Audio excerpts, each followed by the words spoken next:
This is the Alternative Investing Advantage podcast from Advanta IRA, where we show you how to explore investments beyond Wall Street and open your eyes to new options for your portfolio.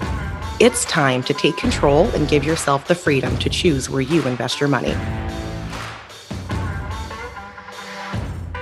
Hi, and welcome to another edition of the Alternative Investing Advantage podcast. Today, we're very pleased to welcome on Michael Drew, and we're going to be talking about a topic that is near and dear to a lot of our listeners' hearts, which is real estate. And again, we've covered a lot of different facets about real estate, and more often than not, the general lens is put on, the big, sexy investments, or if you want to call them that, of things like commercial real estate, industrial real estate, investing in these huge, large projects that raise millions of dollars and have all these great cash flows and things like that. But it's always good to start at the beginning, right? Not everyone typically jumps into commercial real estate for their first deal. You need to kind of get a good understanding of what real estate is to the majority of people out there, and that's single family homes, right? If you can't really build a successful empire, if you will, unless you have the basic building blocks there. And typically people are best served by kind of examining that from a single family perspective. Most of us at one point in our life have probably lived in a single family home. You understand it. A lot of people have lived in apartments. Certainly I have as well.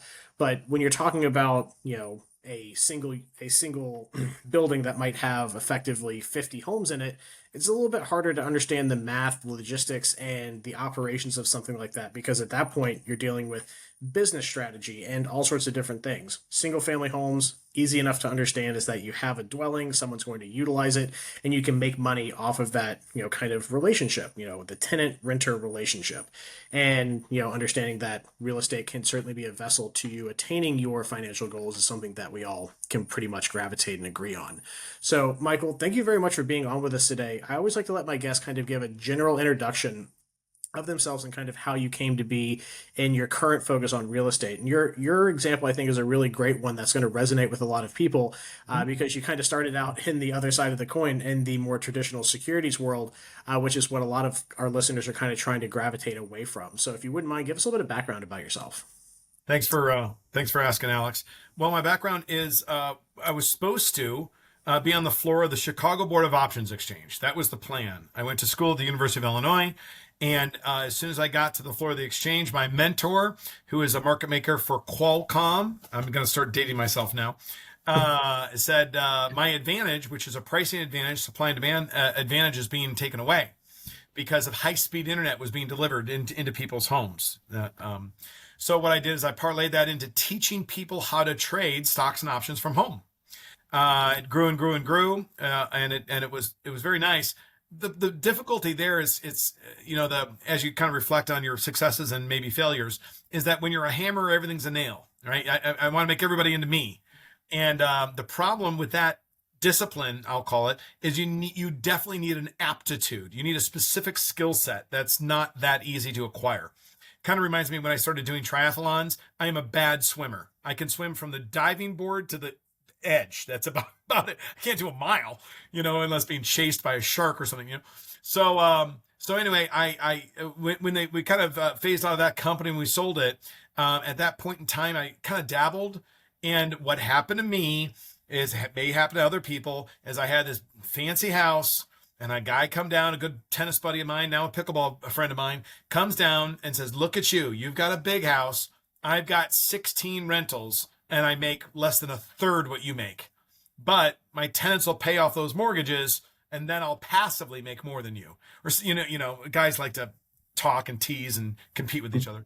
So that sent me down a path from studying Rich Dad Poor Dad, eventually speaking with this company, to investing with my first 9 houses in Indianapolis, because I had a friend of mine who was there, who was an executive at UPS. And right after that happened, 21 years ago, my daughter was born in November. My dad was diagnosed with melanoma and passed away in January. So I've been without my dad for when I was 30, so 21 years. And what we did eventually, after I kind of screwed up in my mom's inherited IRA at that point, right? My dad's 401k, her beneficiary was my mom. So that became my mom's inherited IRA. She, when you invest in the stock market, from covered calls to credit spreads to iron condors, is you don't win all the time. And my 56-year-old mom didn't like ever losing. So I said, we got to probably get you out of the stock market then, because, as they say, you're only going to work 40 years of your life from 25 to 65. So when you start 50 years old and plus, you better have some assets, not just stock market assets. So we basically helped replace my dad's income with the real estate that she owned inside of her IRA. And then I told that story in Los Angeles, and someone said, "Can I be your mom?" And so since then, we've done just over 1,000 houses, a little over $100 million in Indianapolis. And I really, really enjoy sending money out. My newest investor has 1 house. My top investor has 88 houses. And whether it's just starting out, or adding to your passive income, but also you said this, something interesting I want to address. You say that big sexy investments like your commercial deals or whatever they may be, is my investors also enjoy the dexterity of having a deed. Okay. They physically own the deed inside whatever, their LLC, their social security number, IRA, however they want to possess that. So the dexterity means they can move it or sell it or do whatever they want with it at any given time. It's kind of nice versus a syndication or something, of that nature. So that's kind of the background.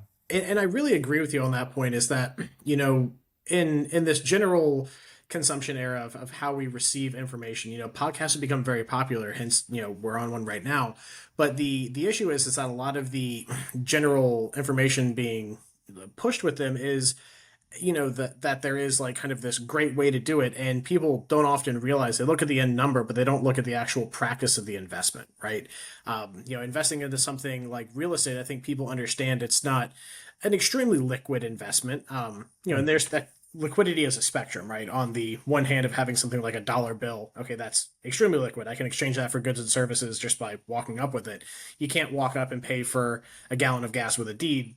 Unless you want to buy mine, I will happily take a deed to your property for a gallon of gas. But again, I think people understand the utility of it. But what they don't often see, and is often not educated enough, and I try to do my part to that on this podcast when I interview people, is making sure people understand, look, there's a mobility issue with different asset classes. And investing in real estate might sound great, but if you have a 5-year lockup, does that play into your financial goals? If you're someone that's 65, again, real estate can be a good option for you. Again, it could not be, but factoring in that kind of illiquidity and that immobility of that asset, again, is something to definitely consider. Now, to scroll back a little bit, and to focus on the single family aspect of this, and again, I definitely resonate very well with, again, that utility of having that deed. If the market changes, okay, great. Well, I can move, exchange, redo this deal 10 different ways to Sunday. And that's one cool thing, is the flexibility of how you can structure things after the fact with real estate. Right. But let's talk about kind of those first few deals, because from what I'd like people to understand about this podcast, one is that, it's never too late to start. Right. Just because you did something like, going to sit on the board of exchange in Chicago is about as diametrically opposite into the spectrum as you can from, the single family real estate investor. It's never too late to start. And just because you're doing something now doesn't mean you can't do something different in the future. So what did those first few deals look like for you? What were some of those big learning experiences that we all have as real estate investors that you learned early on that help kind of shape the way that you'd like to invest in real estate? Got it. I'm going to answer that question, but also what you said is, it was very interesting, is what's right for one person isn't right for another person. My wife likes to run, and I don't like to run very far. I do physical thing, so someone is like, no, I don't need to see this money for 40 years or 20 years. I don't care. So you have to, I started doing the Peloton bike again. I really enjoy the Peloton bike. One way is not the right way for everybody. That's the point, I think, so someone who, back to what you said, how did I do that? Is I really love copying success. I thought, I would rather, one guy said, it is pathetic to learn something in 3 years. You can learn it in 3 months. And that resonates with me. I don't enjoy wasting time. So, that's why, my mentor would always say, you do a third on your relationships study, a third on your body, what you're interested in, and a third on your children or, your business, whatever. So study these things, but also you have to take action. So my action was in, actually California was one of my first big ones. And I was really the private money behind it. We were supposed to buy it for X, rehab it with Y, and sell it at Z. And it was, supposed to be not quite a 6-figure profit. And we basically broke even. And I had a mortgage. I just didn't do the math correctly. I didn't do accommodate for all the expenses. And then what happened is I said, well, that was, what you don't die from, you learn from. I get that, but that wasn't fun, right? So then what happened is I moved into these the easier type rentals where I'm basically copying a system, and my partner, the guy who worked with me on this, was a UPS executive. He said, when UPS went public, we all bought houses. This is the type of house you buy. This is the type of rehab you buy. This is the type of tenant that you look for. These are the underwriting criteria. And I just copied everything he did. And that really, really helped me. And every now and again there was maintenance. So I knew that was a part of the, owning real estate, but it worked very, very well. So then I said, well, this is easy. I'm making money every month. He's like, well, keep going. Double down, And back in the day, I didn't do any IRA investing. I did it in, non-owner occupied. So before Lehman Brothers, non-owner occupied loans were 10% down. So you could buy a house for 10% plus closing cost. And so it really wasn't hard to grab a bunch of doors. And so now it's 20% down. It's not still that bad, I do say to investors, don't wait to buy real estate and wait. Don't wait for the interest rates to go down to 2% again. Just acquire as much as you can would be my 2 cents, because the older version of you will be grateful for it. So and to that example too, don't wait to buy real estate and wait. Again, if you look at a historical, just run of it, let's go back to about 2006 and 8. Okay, like let's go back a little bit farther. Let's say in 99 you bought a bunch of Enron stock, right? Well, what happened with Enron? You wait 20 years and you still have nothing. Right. It poof. If you bought real estate in 99, 2000, yeah, you would have had a big appreciable run up. You might have had some things happen. But if you just look at the values of it, and so long as that it just didn't get like literally sinkholed in, or, the water table rose and now you have a house 20 feet past the shoreline, you still own an asset. And that tangibility factor is a thing that, I think people kind of in the back of their mind think about. But, when you think about the economics in general, you look at, what creates value: scarcity and demand. So, they're not making any more land, right? And it's a finite fixed quantity of this stuff. So if you can invest in something like that, it doesn't have any choice but to continue to rise in value. Now, how much it does, again, no one necessarily knows. Can it drop in value? Yes, but it's never going to go away. It's a durable asset, right? Correct. It's not gonna WorldCom you. It's not gonna Enron you. It's going to be there.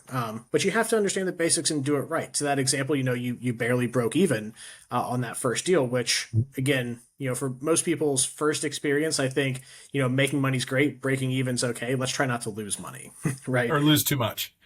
Exactly. And again, you're gonna have those classes that are gonna cost you some money to take in any kind of investing. But let's try to keep those at the community college level, and maybe not at like the Harvard and the MIT tuition level price of tuition, right? Right. So let's kind of branch off again. You did your first deal out in college, and you lived in the Midwest, right? You didn't live in California. Yeah. Indianapolis area is where I'm at. Okay. So you were doing that first one remote then, right? Yeah. I just had a good W-2, so I was like the private money essentially. I flew out there a few times, but I didn't really, but I didn't have a system is the point. Mm-hmm. Yeah. So in that thing, just to kind of look at a few things that when you look back on, you're like, I should have done that better. This is how I could have made that better. Do you feel like the proximity to your real estate investing really had more to do than the lack of systems? Or do you think the lack of systems would have, kind of, again, made the proximity kind of a moot point, if you will? Systems. Okay. Yeah. So, and honestly, I just invested with a buddy. It wasn't like we were very scientific about it, right? Gotcha. So, after, same thing when someone asks me a question about anything we've done, since we've done everything from new construction down to AC, B, C, D properties. We've done everything. When I first started doing this, I would say we know a lot. Now that I'm 50 something years old, now the reason why I know a lot is because I've screwed up more than you. I've just failed more. It's not like, so we know how to do a lease. We know how to do this. We know how to underwrite. We know, because we've screwed up, that's it. So now when someone comes in who's 40 or 50 years old, and I always say, hey, when you retire, let's have at least a 10-legged table. The stock market is great for accumulation, not good for income. So acquire these assets so you can turn the faucet on cash flow on your real estate when you're older. because having $1 million in a 401k at 4% is 40 grand a year, right? So, yeah, and also keep in mind too, like, if you're at 4% and real inflation sitting somewhere around 3, you really made one. You might have just netted average. You really, realistically, with how things have gone in the past 5 or 6 years, right, you might be losing at 4%. So, right, right. keep that in mind. Yeah, So, again, systems being kind of the core focus of what you're you looking got it. at, which I wholeheartedly agree. Do I practice as much of the systems as I do? Do I personally invest with a little bit more other things that I think about? Probably. And maybe, I don't Right. practice what I preach so much on that. But you brought up kind of an interesting, 1, 2, 3, which I'd like to expand on this next question is that, the first one you learn that systems are going to be key for this. Now, are systems something that when you did your next deal, was it done kind of under the tutelage of a mentor, or did you Yes, just say, hey, look, I need these systems, or was someone kind of showing you the 1, 2, 3s of it? they showed me. Yeah, Okay. and And what was some of the biggest things that they showed you? yeah, perfect example is to my chagrin is that I actually only went to college for 2 years and I started 2 companies out of that. And I was embarrassed at that for a while. And then I remember Michael Dell never finished college either, and he's doing pretty good. He made some computers. So I was always in that mindset of copying success, of going to the seminars, of doing that. And so that's exactly what I did. Same thing I do in clothing. I find something good on the shelf and I buy all the pants and the shirts and try to look like the model. So what I did basically is when he always said the number one reason on real estate when I did all my research was jobs, because you need someone to rent the houses. I lived in a suburb of Chicago and it was nice, but it wasn't Chicago. It wasn't Schaumburg or Barrington. It was in further out. So what I did is I said, all right, where are the jobs? And I basically reverse engineered everything to performance. Okay. Same thing I did with my son. When my son bought his first car, it was a Honda Accord because that checked all the boxes. That's what he wanted. So when I'm doing real estate is I did the city first. I went to my mentor and I said, I want to make sure there's jobs. And then what to buy in that city. Is it a 2-bedroom, 3-bedroom, 4-bedroom? Is it a multi-unit? What is it? And then he went to me and he said, what's the point? What are you trying to accomplish? And that's why I talk about sports, because if I like to do Peloton and I like to do pickleball and lift weights, maybe you don't like to do any of that stuff. What's the point? What are you trying to do? You're trying to go to soccer games with your grandkids, whatever it may be. Let's reverse engineer that. So if what I wanted to do is I wanted long-term wealth and replace my 6-figure income. That's what I wanted. And they're like, well, to do it right, it's not going to happen in 5 years if you only put down 20%. I go, okay, well, that's what, so I started the process and we started buying these houses and I went slow in the beginning. And my only regret, of course, you've heard this before, is I didn't go faster because it's literally like parallel parking a car. Once you do it 20 or 30 times, it's not that hard to parallel park a car. Buying a rental house is not that hard. Just keep going. Let's keep moving, Sure. So to kind of go into that kind of growth phase that you're identifying right there, you'd mentioned kind of the types of house, types of rental, type of rehab. So when you were getting started, and would you say for like a broad kind of catch-all for people, and again, it's going to, depending on the person, is going to change this. But again, we're looking at kind of the large average of people. When it comes to kind of getting invested in your first, piece of real estate, would you say that it's best to look for the best house in rental versus like the best rehab? See, in rehabs, you really kind of got to know rehabs can get out of hand quick, right? They say, whatever your estimate is, add 20% or more. Those can kind of bite you real quick. But focusing on what's going to be the best for most people, what do you say is kind of the best thing to look at as far as a general property type? Is it something a little bit more turnkey to flip, or is it kind of that rental aspect? Because I know you like to focus on cash flow. Right. If you were my best friend, Alex, I would say follow my lead. Okay. I literally rehabbed 1,000 houses. Okay. So the next 25 questions you have, I've already had answered, and I can show you the answer. Okay. That's along that same lines as don't learn it over 3 years, learn it over 3 months. We are literally production rehabbers, meaning all the homes have the same dimensional shingles. They have the same HVAC, the same toilet, the same wax ring, the same plumbing upgrades, the same luxury vinyl plank. We do everything the same. Okay. That means that our property management company has all those consumable items in. The incinerators underneath the sink, the wax rings, like I just mentioned, we know everything and we can fix it quickly because it's all been rehabbed the same. Okay. Now let me go back to the houses. The best houses are 3 bedrooms. Okay. because a husband and wife will live there, and you can put in 4 people there if you want to, right? You don't want to get too big. If you get much in rental real estate, if you get much east of me in Indianapolis, it gets older because of how we colonized America, right? If you get much north of me in Indianapolis, it gets really cold. We're at 40 degrees right now. It's fine in the winter. We have a couple of cold snaps, but it's not a big deal. Okay. If you get up to New York and Cleveland, it gets cold. Detroit gets cold, right? So the house is important. Okay. But I would also go back to the systems. When people start with me and they say, I'm going to start with one, is I literally give them 4 houses that are already rehabbed and already rented. These are the 4 houses. These are the rehabs. This is your cash flow. Let's talk about each. That would be the best way to go, because literally I've done it before. Now, if you're my son and you really want to do it yourself, then let's go out there, drive out there, and then have some fun. But if you really want to make money, you follow basically my lead or someone like me. We hardly even buy 2-stories anymore, because if you buy a 2-story, that means the toilet's on the top floor, which could break, which could ruin the bottom floor. It's all systematized. It's all systematized. Yeah, and that's all really good points to kind of learn. Unless you do, something like you do, or do something like where I do, where you're exposed to a lot of it all the time.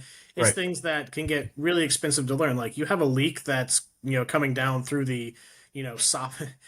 I've experienced this one, a leak coming down through the soffit of the kitchen below, that then in turn fries a fridge and also a Right. stove, and then ruins the flooring and cabinets. Like that, $100 toilet just turned into a $30,000 bill. Right. Those things that you don't think of. It's like, oh, this is a 3-2. It just happens to be 2 stories. Oh well, whatever. I don't care.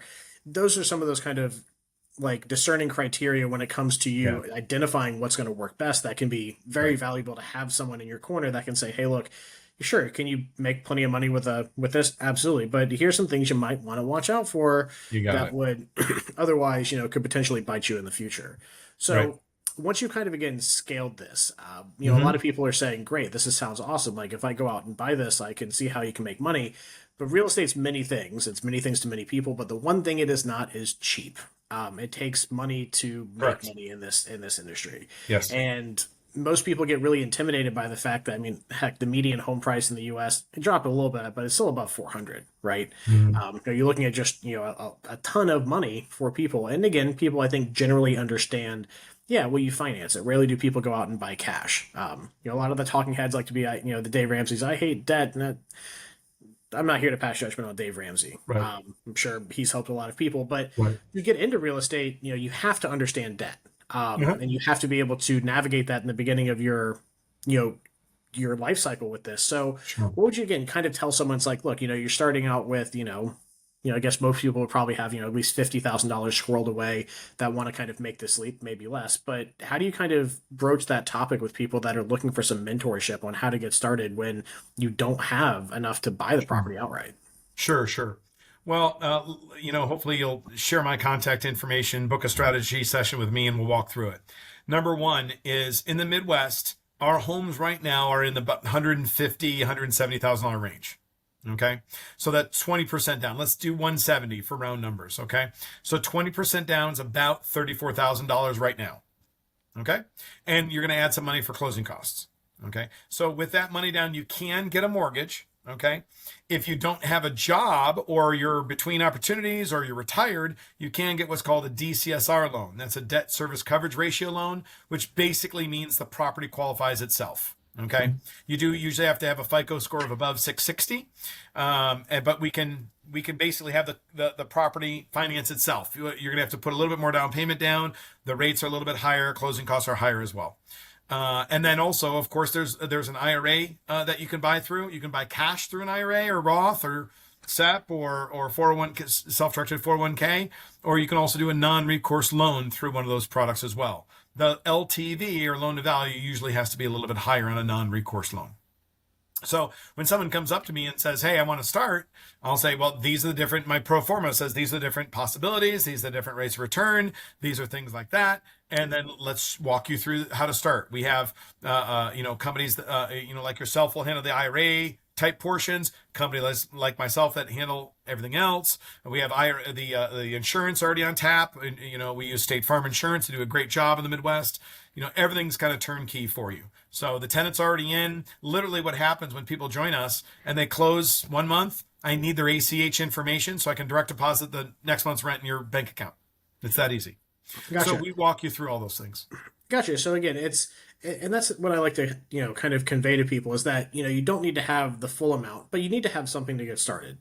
There are options for people out there. Let's say you're someone that's like either going through a life change or you're just really young and want to get started. There are ways to get involved in real estate that, you could take, $5,000-$10,000. But again, when it comes to buying real estate, it's good to have some skin in the game. The aspect of being able to do this with no money down, I think personally breeds a little bit less of the just kind of the franchise that you have with it, which caused a lot of the issues in 2006, 7, and 8 of just, if you don't have any skin in the game, it's a lot easier to walk away from something. You don't value what you have as much.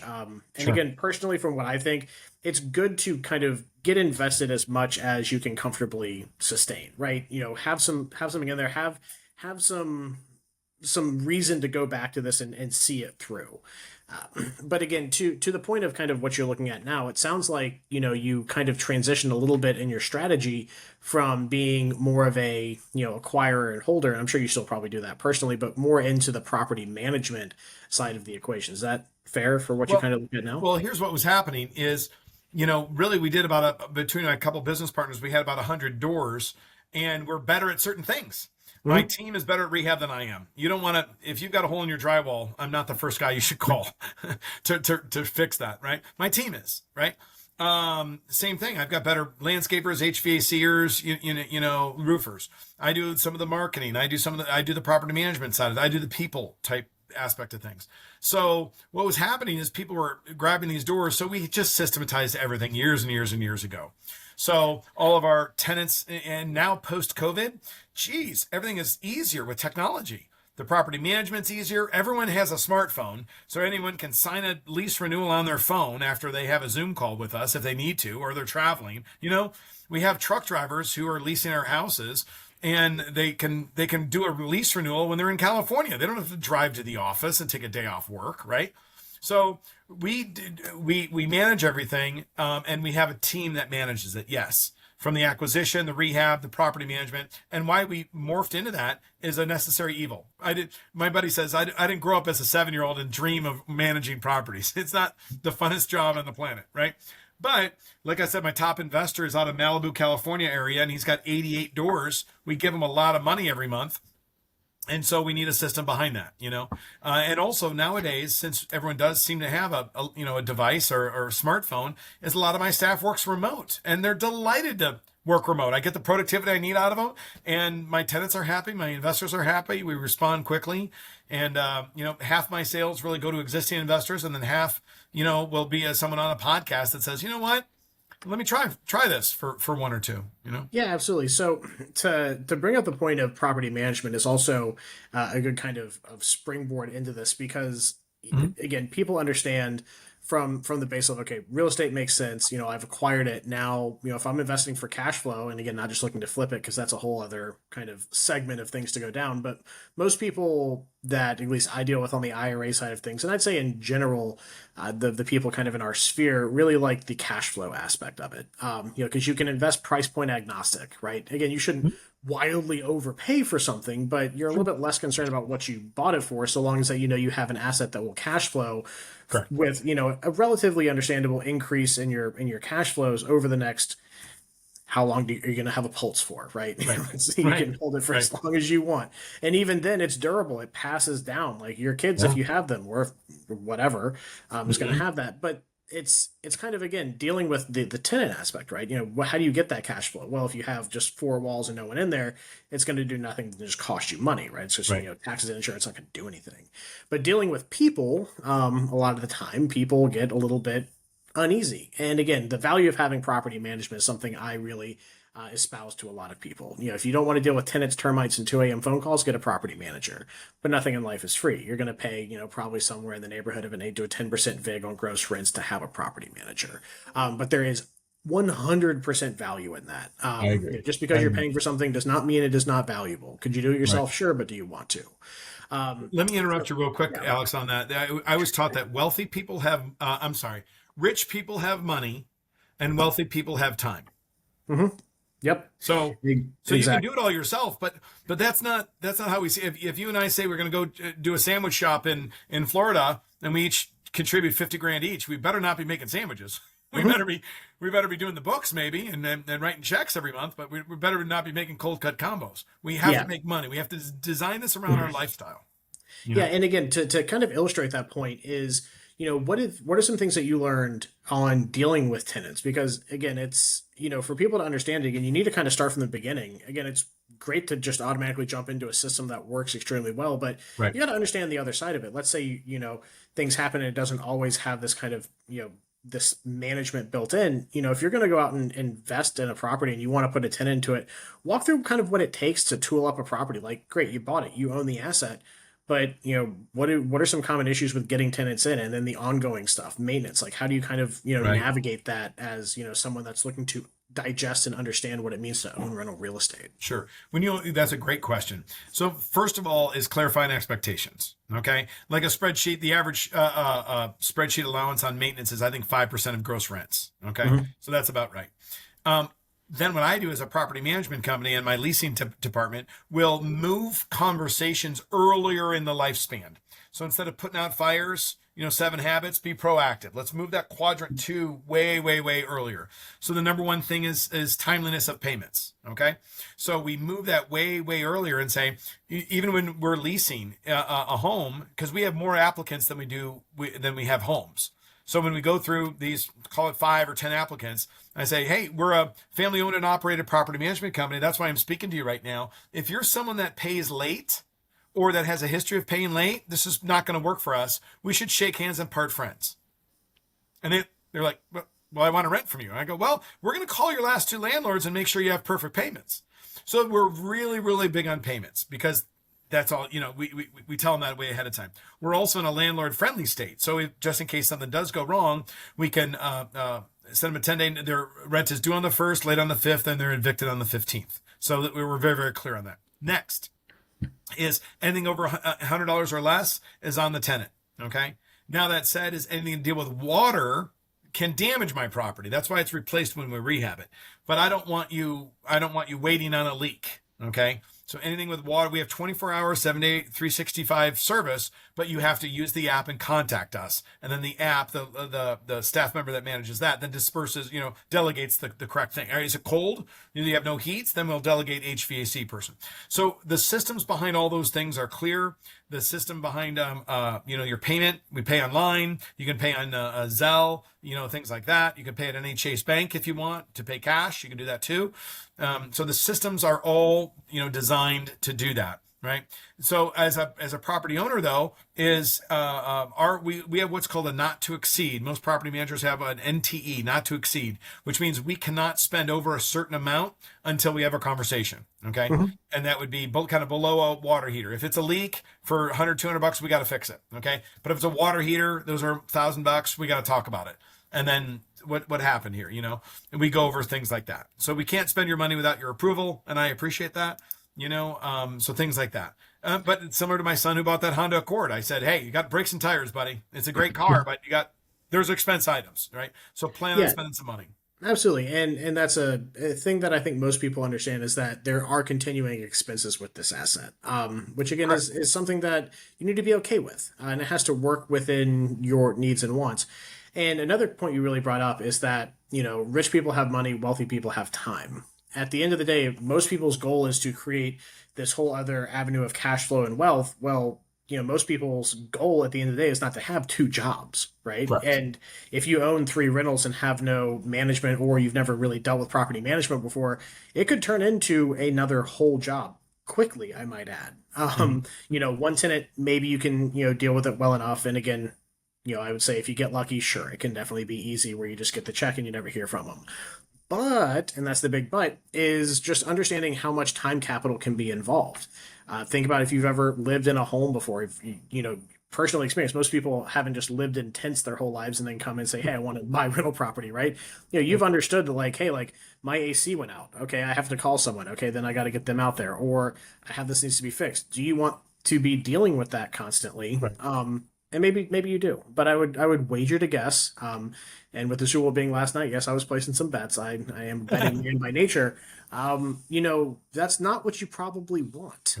So having some type of, again, third party system that can come in and do it, that is competent to do it. Again, I encourage anyone, if you're going to be engaging a property management company, they are a fiduciary too. They are obligated to act in your best interest, and that's codified, right? They have to. But again, doesn't mean all of them actually do. So make sure if you're going to be turning over what is probably going to be your second largest asset, right, to someone to manage and take the reins on, you understand what's going on and vet them accordingly. Yeah. And understand that, hey, look, they're the ones getting the calls, they're the ones making the fixes, and they can, again, make or break this just as much as the initial deal can as well. But they can certainly make it significantly much more of a pleasurable experience to invest in real estate. Absolutely. So when it comes to, kind of what you see on the property management side, again, I think people get really scared about, tenants, and rightfully so. We see, for whatever reason, we see so much stuff on YouTube, Instagram, if you're on TikTok, about, like, people dealing with nightmare tenants and, professional tenants, if you will. So what are some of the systems that you have in place to kind of help to navigate that, to get quality tenants into these properties that you manage? Yeah. I've not had a ton of, you see those things on those, social media type things because they're the outliers, they're fantastic because they're whatever. The guy can land a parachute on an inner tube or something. I don't know. But we have not had a ton of problem. Now that said, is we don't really mess around though. We're serious. We show up, we've got staff, you need a maintenance concern, we're on there, so way earlier in the process, we let people know that we're good people, but pay on time. And I work with people. I mean, if you come down with a sickness or you lose your job or your mom has cancer, I can work with you.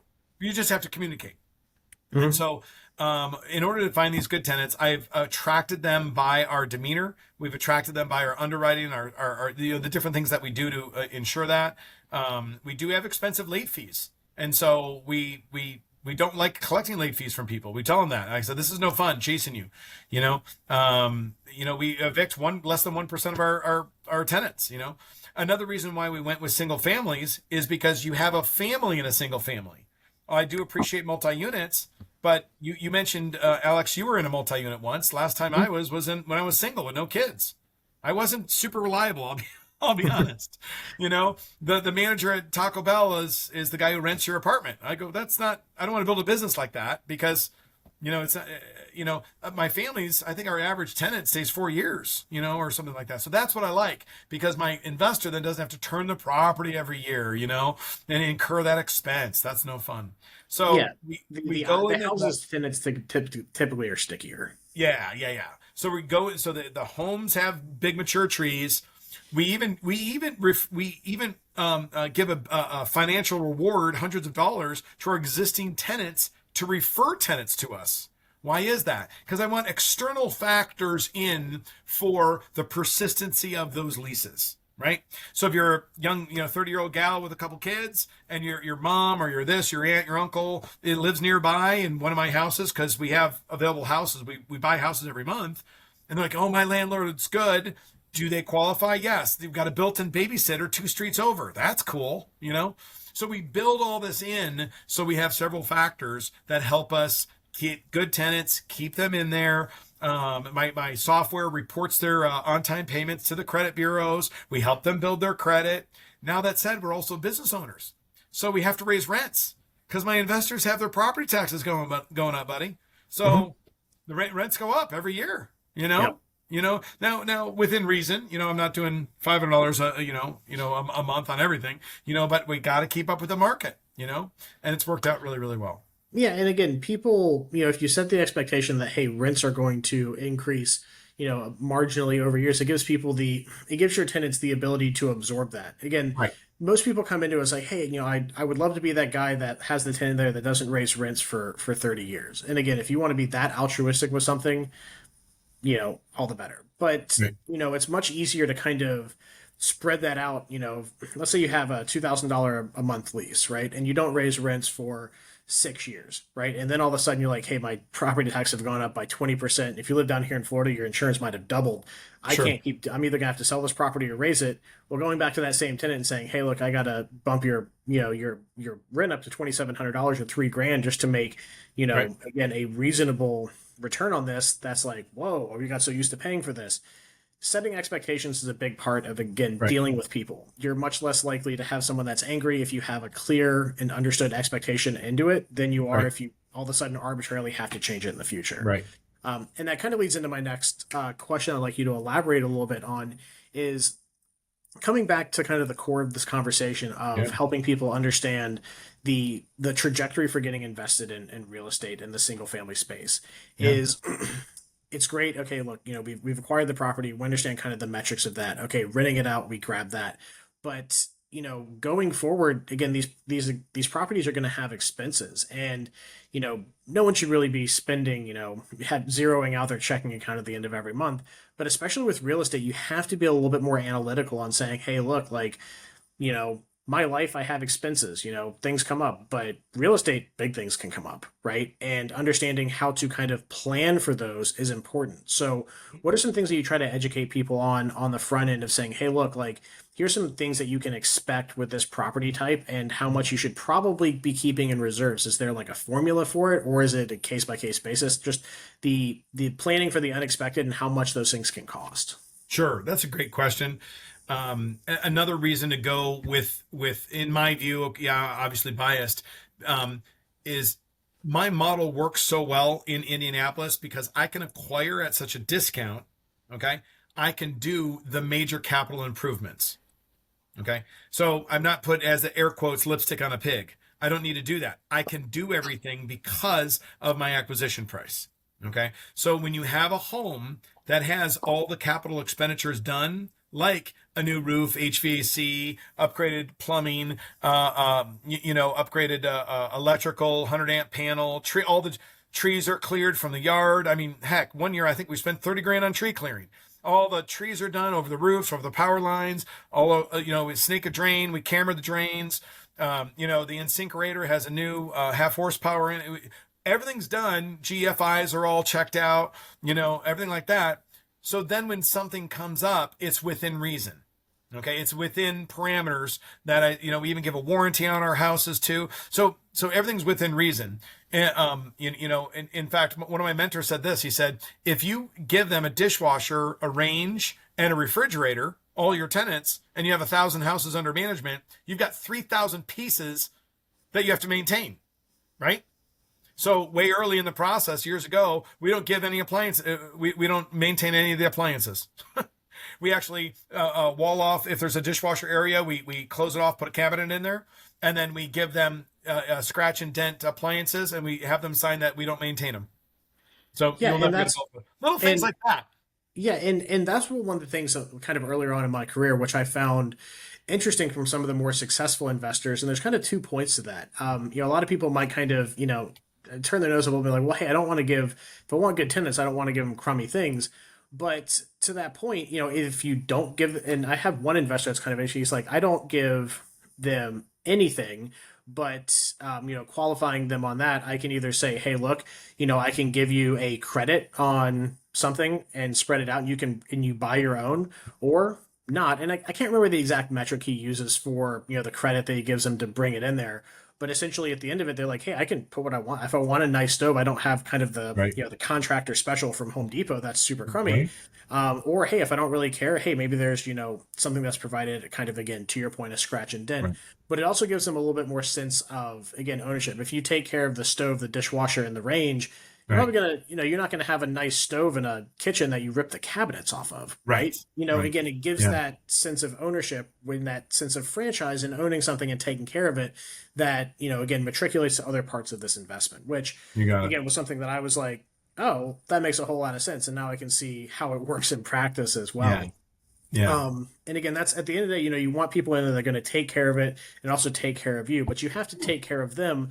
But it's not as easy as just saying, hey, I'm going to give you a $1,000 Bosch dishwasher, and not a plug for Bosch, but those things are amazing. I bought one a few years ago, and it is, you can't even tell it's on, right? So Right. if you want a good dishwasher, Bosch, I highly recommend. And use my discount code. No, I'm kidding. But you don't have to buy something like that.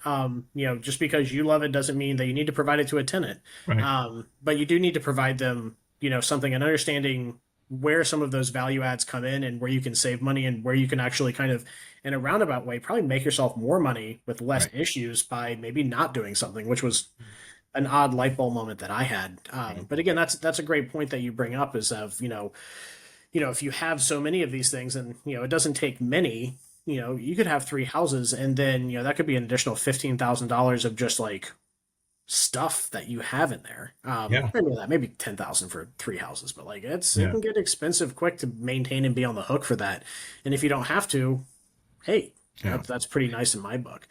Let me address that real quick, Alex. What I like to do, I snowbird in Miami a little bit, by you, and there's a lot of Ubers and Lyfts out there. All right. If we were to put our brains together and find out what is the highest cash flowing Uber or Lyft out there, it's not going to be a Porsche and guarantee or McLaren. It's going to be about Toyota Camry or maybe some sort of little mini SUV or Toyota Prius. Yeah, RAV4 or something like that. It's not sexy, but you know what? You buy one for 10 grand, it makes you $1,000 a month. That's a pretty good rate of return. For a car, you got to work 60 hours a week. But the bottom line is that's what these are. These are not meant to be Bosch dishwashers. They're meant to be Lowe's grade, construction grade. And then here's another basis too. Like you talked, I'm a motorcyclist as well. Every time you get into a situation on a motorcycle or real estate, you have to know how to get out. So when you get into a multi-unit or syndication or something fancy, your exit is to what we call a sophisticated investor. You're not going to exit to a retail investor when you have a 10 unit or a 20 unit or 100 unit, right? When you want to sell, one of my properties, you just let me know, and then we'll put in our little landscaping package, and then we'll redo the paint and we'll sell it for you. But you're going to sell it on the retail marketplace. And that's not a sophisticated investor. No offense to the retail marketplace. But we're going to sell it in the springtime. We're going to get top dollar. So it's really easy and to get also out you of have these. a significantly higher pool of potential buyers. Yeah. Right.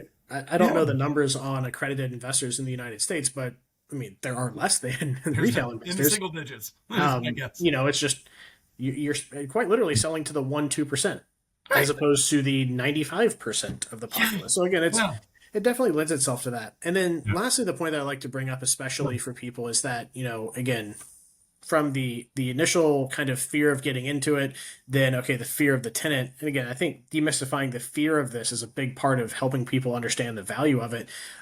People fear the liability. You hear all these people talking, we live in a very litigious society, and until we get massive tort reform in the United States, it's going to stay that way. But understanding where liabilities lie and what you need to be afraid of and how you can mitigate that risk is incredibly important. And there are attorneys out there, there are different services that will preach to the high heavens about all these different crazy things. But there's a few easy things that people can do to limit their liability in real estate. I mean, this is not to be construed as investment advice, simply just as general education. But again, good insurance, right? Making sure you are properly insured for the entity that you hold it into, the applicable limits for what makes the most sense for you. Talking to either someone that's very familiar with it or an insurance advisor. Again, they might charge you for their time, but it is, not to be too punny, but cheap insurance, right? Talking to someone that can advise you on that and understanding that. But also having property management is a huge aspect in limiting liability. If you're busy and you miss the email about the loose floorboard at the top of the stairs and someone trips and falls, you've been put on notice, you failed to fix something. Having, again, those ancillary layers between insurance and yourself, between having competent property management in place that can address those issues with tenants can limit liability down to where it can be much more manageable. And should you be buying stuff through entities or other things, not for myself to say, there are people that can advise you on that, but the easy things to do are making sure you have proper systems and property management in place, and also proper insurance are the two big things that you can look for. Now, I'd like to kind of let you expound to that a little bit as well on the benefits of, again, property management and real estate for limiting some of those types of issues. Yeah. It was funny. You mentioned fear of tenants and liability. And it's sometimes when you deal in different circles, you think that everyone knows that circle. You know, Mhm. like I watch Mission Impossible movies. I think everyone should watch Mission Impossible. They're great. Or Seven Habits of Highly Effective People. You know, we have very few concerns. Then I got to tell you, when I go to LA, that's all they talk about. California is like, what the heck, man? What? Anyway, there's been no, in my understanding, there's been no liability case over, 400,000, I think, in the state of Indiana, and we boost all of our clients up to $1 million of liability coverage. You know, their insurance coverage is $700 a year. It's already in the pro forma. It's very, very inexpensive in the Midwest to do things. The claims that we've ever had have been some kids doing stuff like the grill has messed up the side of the building because the grill was too close to the building, or the kids are playing with we don't even have fire pits. They made their own fire pit and they set a mattress on fire. I mean, that's basically all we've had. So it's very, very, you do not want to sign my lease as a tenant. It's leaning way towards the landlord. So we assume no responsibility, this and that. We've had no trouble. The main trouble we might have would be somebody paying late. And that's already, that 1% already, we got it. We already have handled it. We already have systems in place for it. So we're not scared of tenants. I'm buying this with my monies, and we're not scared of the liability at all. Neither are our investors. Yeah, and again, that's what I try to really kind of get across to people, especially in these conversations, is there's a lot more that you should be like kind of gravitating towards than fearful of. Like, should you be aware? Should you just go into this with laissez-faire and not concerned with anything? Right. No. Should you have Right. insurance? Absolutely. But again, the reality of things, again, from at least the liability standpoint, again, I don't quote me. I'm saying something that's being recorded. But if you want to look up an interesting number, look up how many lawsuits settle with insurance, right? How many go to personal liability, and it's something in the 95+% range. But again, you have to have proper coverage there. You need to make sure that you're doing the things that you need to do to prevent that.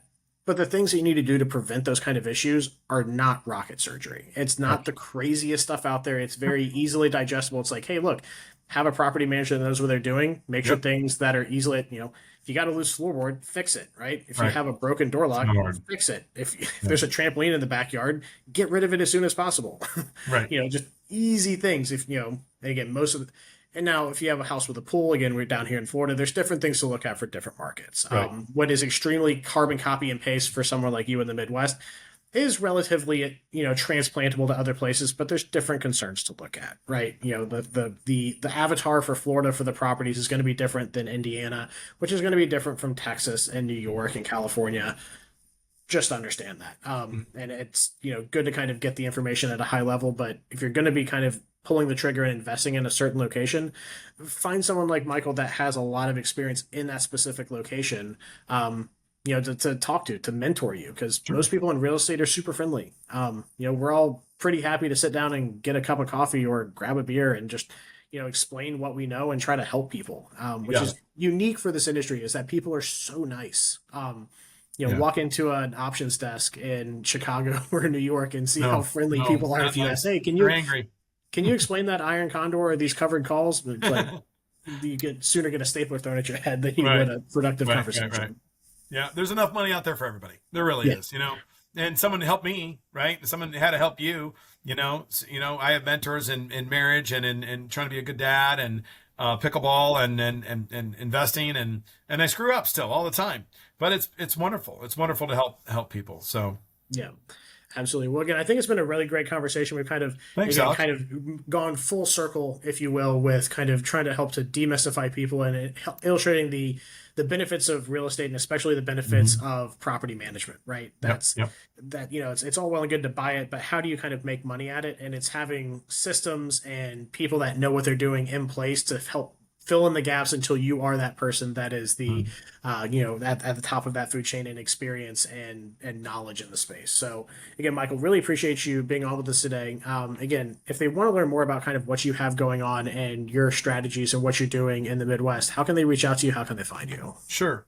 Well, I do have a book on Amazon. It's called Retire on Rent Revised. My name is Michael Drew. So once you read it, it will serve as a great beverage coaster as well. Just kidding. And then next is my website. So it's Real Estate Done, and then the number 4 and the letter U. Once again, that's Real Estate Done, the number 4, the letter U. And I'll actually, I do a lot of just strategy sessions with people, and please leave my website out there. Just book a strategy session with me. Call me up. My phone number's on the website, and let's go. Ask questions. But I will say is don't kick tires too long. It's not as hard as you think at all. Yeah. And once you do it, like my wife, I have a 12-minute video that I just shot about my neighborhoods, my staff, my testimonials. We walk through a house, we walk through a rehab. Let me shoot my 12-minute video to you, review it with you or your spouse, and see if the shoe fits. And if you're so inclined, I'll buy your plane ticket on the way out and come do a little investor day with me. And it takes 3-4 hours, and maybe let's play some pickleball. Absolutely. Well, again, Michael, you said a great quote, and I have a little kind of kitsch I always leave people with is that again, rich people have money, wealthy people have time, and I appreciate you taking your time with us, because no matter how well we invest, none of us can ever make more of a most valuable asset, which is our time. So thank you very much for being on with us. To everyone else, thank you very much for joining with us. This has been another edition of the Alternative Investing Advantage podcast. My name, as always, is Alex, and we'll see you on the next one. Thank you for tuning in to the Alternative Investing Advantage podcast. Tune in next week for more investing tips and strategies. Want to hear more episodes of the Alternative Investing Advantage? Search podcast at advantaira.com and subscribe.